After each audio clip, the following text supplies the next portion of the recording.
What up, y'all? It's your boy RTR Movie Man, and we back with another episode detailing the possible playoff scenarios, or more specifically, complete chaos. How many possible teams could there be that would get in?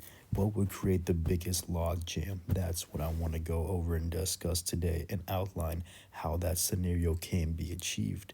So before I get in, sorry if the audio is a little low. I have to kind of keep it down right here. So please bear with me. I'm going to go into all this because going into it, you can see that there is a lot of quality 1 to 2 loss teams.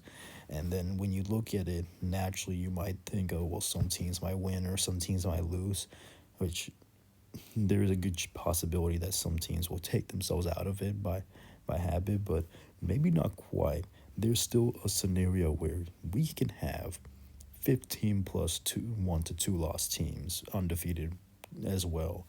And it's going to be really hectic for the playoffs, especially considering that there's the group of five representative as well. So I'm going to just go into it and just show the scenarios that I have highlighted over here that could cause chaos. So as you know, Ohio State and Indiana, Texas A&M, those are locks, right? Whether they lose a game or whatnot, that doesn't matter. Texas Tech, it could be is also going to be in there as a 1 loss, or maybe they're a 2 loss in championship game. Ole Miss is 1 loss and probably not going to make the SEC championship. There's a scenario where Oklahoma becomes a 2 loss team.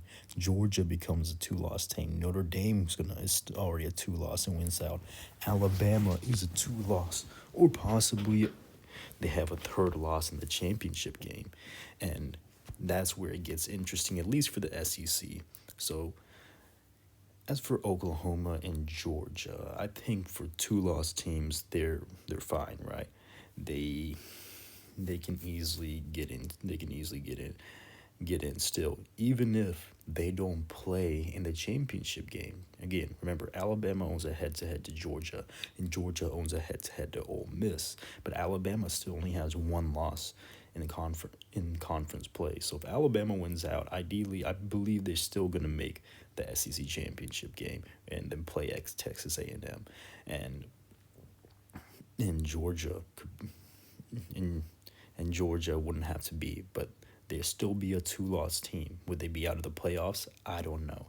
Now, you might be wondering, where does Georgia get the second loss? Well, I'll go into that in a second. And also, whether a 3 loss Alabama team should get into it. So, yeah, there's also USC. They are 2 loss teams. So USC plays Oregon this week. So they would play Oregon and UCLA. They should win that. They should be in the playoffs. If USC finished with 2 losses, I don't care what anyone says. You need to have them in the playoffs over like a fifth SEC team.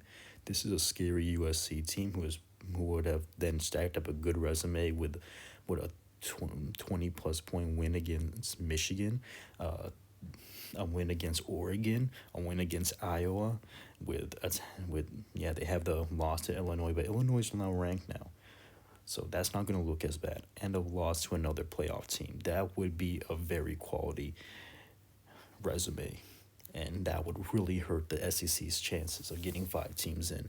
BYU, they are either a 1 loss team or a 2 loss in championship. If you take another loss in the regular season, BYU will be closer to where Oregon and Houston is than where they are currently. Miami with 2 loss wins out. Vandy with 2 loss. Georgia Tech 2 loss. Now you might be wondering, how does a Georgia Tech team that that would lose, we have 2 losses, still make it and not play in the ACC championship game? Because this scenario, their last 2 games is against Pitt and Georgia. Could you imagine a scenario where Pitt beats Georgia Tech and then Georgia Tech beats Georgia? And then how can you exclude Georgia out of it, considering all the teams they've beaten? They've beaten Ole Miss, they've beaten Texas, they've beaten Tennessee, and they also have some pretty good margins of victories too against the lower SEC teams. Like, look at how they beat at Mississippi State, who has given some SEC teams fits. So how can you leave Georgia out? And And if you can't leave Georgia out, how can you leave Georgia Tech out? That's going to be hard for the committee to talk about. Virginia will be, and then there's also Virginia 2 loss, or SMU is a 3 loss ACC championship champion. Yeah, it's going to be either one of those three. Virginia, even with a loss in a championship game, I don't think they're, as a 3 loss team, I think they get taken out, especially when you consider where they are currently. Michigan has a 2 loss as well. How do you keep Michigan out of the playoffs, even if their resume isn't the strongest? Because by this scenario, we assume Oregon's a 2 loss, losing to USC, but then they would have to beat Washington. Washington becomes a 4 loss team. That win against Michigan weakens. And when you look at their other results, they have a pretty, they got fairly handled. If you don't want to say blowout, they have been fairly handled by USC, and then they lost by double digits to Oklahoma. But then at the same time, how do you leave a team that beats the number one team in the nation?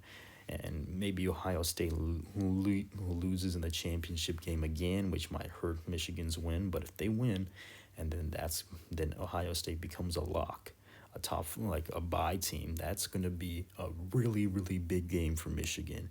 And just detailing all these results, what happens to a 2 loss Miami? What happens to a 2 loss Vanderbilt? It's going to be hard for those teams to get in. Miami with a 2 loss, because think about it like this. While Miami has 2 losses and is slowly creeping up, Miami, in this scenario, Pitt beats Georgia Tech. Pitt becomes ranked. That means Miami is going to go and play and beat a ranked Pitt team. So Miami will have, I know their loss, I guess their win against USF has weakened in quality, but USF is going to be still a pretty decent win considering the blowout. But they'll also have the ranked team, a win against a ranked team, and then maybe SMU becomes a 3 loss ACC champion. And then Louisville, in that case, Louisville and SMU play this weekend. So Louisville is a 4 loss team. SMU is a 3 loss. How the committee evaluates those losses, I don't know. The SMU wouldn't look bad at that point, but then the Louisville might start to look bad. I am not too sure how they do that. But then also Oregon. Oregon has a win against Iowa, but then they have a good loss against Indiana. Let's not forget, Oregon was in that game against Indiana in the fourth quarter. They were with that team, and then Indiana pulled through at the end. So, yeah, you can say part of it was because of the pick six, but still, Oregon played a really good 3.5 quarters. So, but then when you look at the rest of Oregon's resume, I get they have the blowout wins. I get the metrics like them, but metrics do tend to overvalue teams, especially when, it's good that you blow out these teams, but let me see how you scale up. Because if I'm going to be honest, how can you put Oregon in there and say, oh, well, they blow out bad teams, but then maybe you might leave a Utah team, which, okay, I didn't even realize Utah I completely left off. So here, Utah is another 2 loss team. Doesn't even have to go to the Big 12 championship. How can Utah actually has pretty dominant wins against their opponents, right? So yeah, please bear with me. I gotta put the thing down.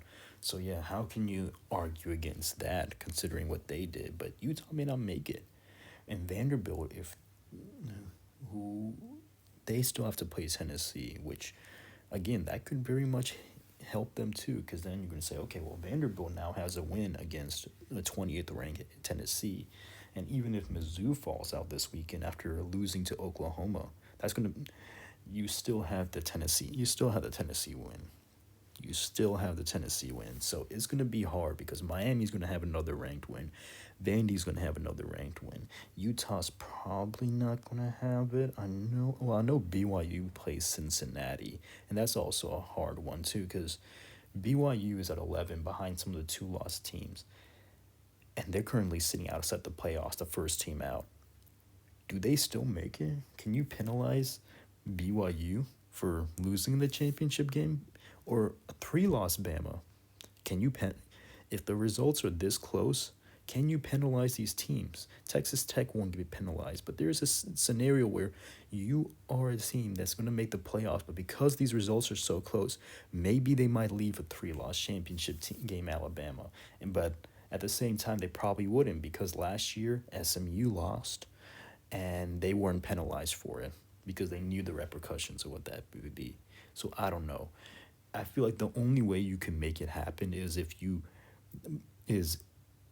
have these other teams, like let's say USC win, you have to have USC jump Bama. You have to have Utah or some of these other teams jump Bama so that they don't get penalized. And if they do jump, then it's going to raise some real serious concerns. Hey, why are these teams jumping Bama and BYU? What have they done? Is Miami beating Pitt enough to have them jump BYU? Maybe. Is Vandy beating Tennessee? Maybe. It's going to be very interesting, especially when it comes to Bama. And I really don't see a scenario where they drop a three-loss Bama, who went to the SEC championship game and then loses to A&M out of the playoffs. So yeah, this would be a complete buster where obviously Houston is not into it, but you have 18 teams that could be two losses or less trying to compete.